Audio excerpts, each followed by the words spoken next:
Hello students, how are you all? Students, आज इस lecture video में हम एंटीजन के बारे में पढ़ेंगे। सबसे पहला क्वेश्चन आपका मुझसे होना चाहिए, एंटीजन होता क्या है? स्टूडेंट्स, तो मैं आपको बता दूं, एंटीजन कोई भी ऐसा सब्सटेंस जो हमारे इम्यून सिस्टम को इंड्यूस कर दे उसको एंटीजन कहते हैं। कोई भी ऐसा सब्सटेंस जो इम्यून सिस्टम को इंड्यूस कर दे और एंटीबॉडी प्रोडक्शन को स्टिमुलेट कर दे इज एंटीजन।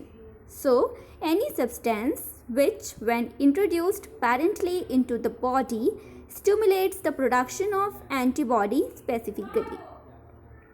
Students, ये एक ट्रेडिशनल डेफिनेशन है एंड मैं आपको बता दूँ it had got some exception. कुछ ऐसे भी एंटीजन होते हैं जो एंटीबॉडीज़ प्रोड्यूस नहीं कराते हैं। सम एंटीजन में नॉट प्रोड्यूस एंटीबॉडीज़। कुछ एंटीजन एंटीबॉडीज़ प्रोड्यूस नहीं करते हैं। And specificity is the hallmark of all immunological reaction. जितने भी इम्यूनोलॉजिकल रिएक्शंस होते हैं, स्पेसिफिसिटी उनका हॉलमार्क है।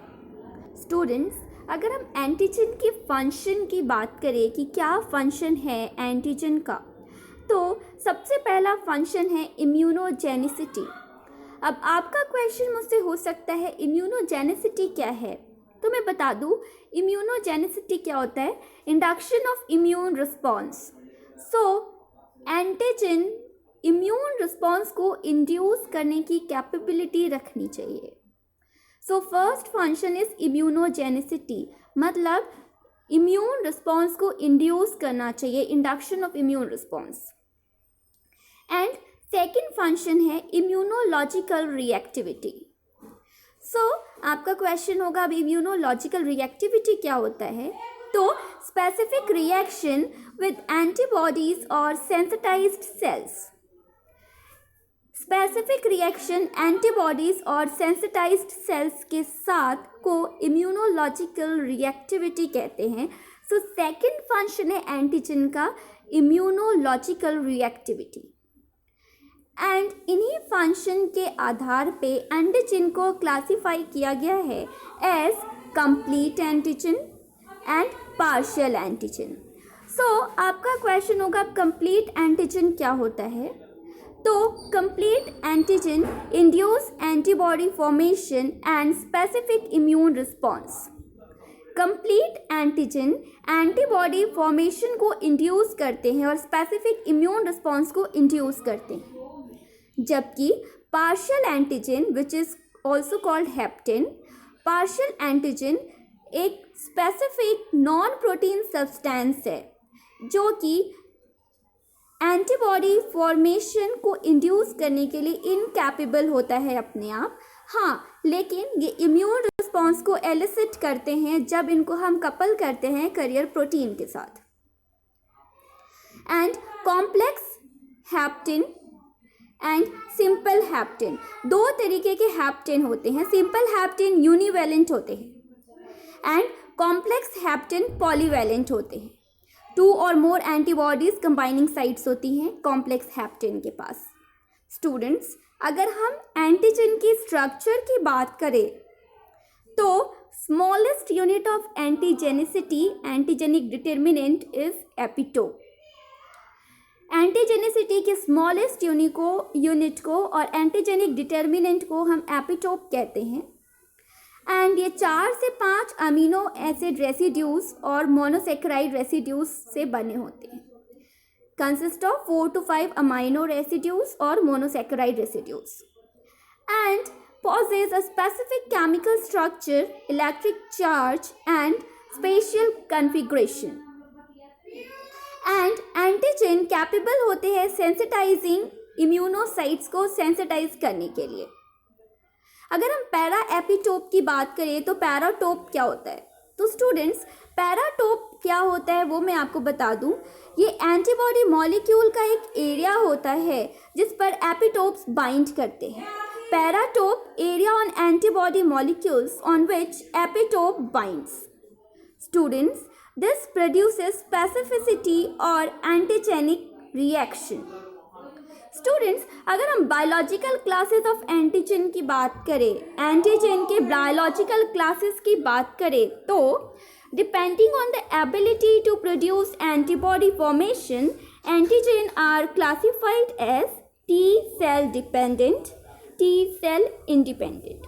बायोलॉजिकल क्लासेस, एंटीजन के बायोलॉजिकल क्लासेस की बात करें तो इनकी एंटीबॉडी प्रोड्यूस करने की एबिलिटी के आधार पे एंटीजन को क्लासिफाई किया गया है T cell dependent and T cell independent में. टी सेल डिपेंडेंट को हम शॉर्ट में टीडी कहते हैं एंड टी सेल इंडिपेंडेंट को हम शॉर्ट फॉर्म में टीआई कहते हैं. सो आपका नेक्स्ट क्वेश्चन मुझसे हो सकता है टी सेल डिपेंडेंट यानी कि टीडी होते क्या है. तो ये स्ट्रक्चरली मोर कॉम्प्लेक्स होते हैं एंड टीआई सिंपल होते हैं. Limited number of repeating epitopes present होती हैं इसमें. Although antibody is produced by B lymphocytes but it requires cooperation of T lymphocytes. जैसा कि हम जानते हैं कि एंटीबॉडीज बी लिम्फोसाइट्स के द्वारा ही प्रोड्यूस किए जाते हैं, लेकिन टी लिम्फोसाइट्स का भी कोऑपरेशन इसमें होता है. अगर हम एंटीजन की प्रॉपर्टी की बात करें, एंटीजन की प्रॉपर्टीज़ की बात करें, तो फर्स्ट है size. Antigenicity is related to molecular size. Antigenicity molecular size से रिलेटेड है. सेकेंड है chemical nature. Antigenicity is directly proportional to degree of structural diversity. And third है susceptibility. So only substance metabolized by tissue enzyme to epitope fragments, proteins to produce and potential to produce antigen. Students, अगर हम antigen की और properties की बात करें तो next है फॉरेननेस. अब फॉरेननेस क्या है, तो इसको डिस्क्राइब किया गया था एलिक के द्वारा. एंड नॉर्मल बॉडी में न्यूमरस एंटीजेंस प्रेजेंट होते हैं और एंटीजन प्रोड्यूसिंग सब्सटेंस प्रेजेंट होते हैं जो कि विच में नॉट प्रोड्यूस एंटीबॉडी, जो कि एंटीबॉडीज प्रोड्यूस नहीं कर सकते हैं. But introduction of this into other body produces immune response. लेकिन अगर हम इनको इंट्रोड्यूस करेंगे दूसरी बॉडी में तो ये इम्यून रिस्पॉन्स प्रोड्यूस करेंगे. And this response is directly related to degree of foreignness. Antigen from same species show less antigenicity than others. Basically students क्या होता है, जो मेरी बॉडी का है वो फॉरेन के लिए, वो किसी और बॉडी के लिए फॉरेन है. जो मेरी बॉडी के लिए है, मेरी बॉडी का है, सेल्फ है, वो किसी और की बॉडी के लिए फॉरेन है.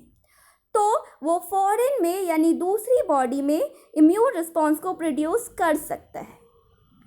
एंड ये रिस्पॉन्स जो है वो डायरेक्टली रिलेटेड होता है डिग्री ऑफ फॉरेननेस से. Next is specificity. स्पेसिफिसिटी तो जैसा हमने बात करी, ये हॉलमार्क है एंटीजन का. स्टूडेंट्स, स्पेसिफिसिटी के बारे में अगर हम डिटेल में बात करें तो antigen shows various types of specificity. They are mainly, antigens जो है वो वेरियस टाइप्स ऑफ स्पेसिफिसिटी को शो करते हैं और मेनली वो होते हैं antigenic specificity, species specificity, isospecificity, autospecificity, organ specificity and heterogenic specificity. So students, अगर हम एंटीजेनिक स्पेसिफिसिटी की बात करें तो chemical nature of antigen makes it different from other. Antigen के केमिकल नेचर इनको दूसरों से डिफरेंट बनाते हैं and it may arise on the difference of group attaches on ortho, meta और para position. Also on the basis of spatial arrangement. And अगर हम species specificity की बात करें तो all individual contain species specific antigens. जितने भी individual है उनके पास स्पीशीज स्पेसिफिक एंटीजन्स प्रेजेंट होते हैं. This has been used in tracing evolutionary relationship, और इसको यूज़ किया जाता है इवोल्यूशनरी रिलेशनशिप को ट्रेस करने के लिए. Example, individual sensitive to horse serum will be sensitive to other equine but not with bovine. अगर हम आइसोस्पेसिफिसिटी की बात करें स्टूडेंट्स, तो antigen found in the some but not all members of species. Isospecificity जो है वो कुछ में तो पाए जाते हैं, लेकिन ऑल मेंबर्स ऑफ स्पीशीज में, ऑल स्पीशीज में नहीं पाए जाते हैं. Blood grouping system is based on this, और ब्लड ग्रुपिंग सिस्टम इसी पे आइसोस्पेसिफिसिटी पे ही बेस्ड है. ये जेनेटिकली डिटरमाइंड होते हैं. ऑटोस्पेसिफिसिटी की बात करें तो sometimes autologous antigen starts showing antigenicity. कुछ sometimes autologous antigens antigenicity show करना स्टार्ट करते हैं. एंड ऑटो इम्यूनिटी डिसऑर्डर्स और ऑटो इम्यून डिसऑर्डर्स जो है वो एक तरीके के सिंड्रोम है ऑटोस्पेसिफिसिटी का. Thank you so much students. I hope आपको अच्छा लगा होगा पढ़ के. Thank you.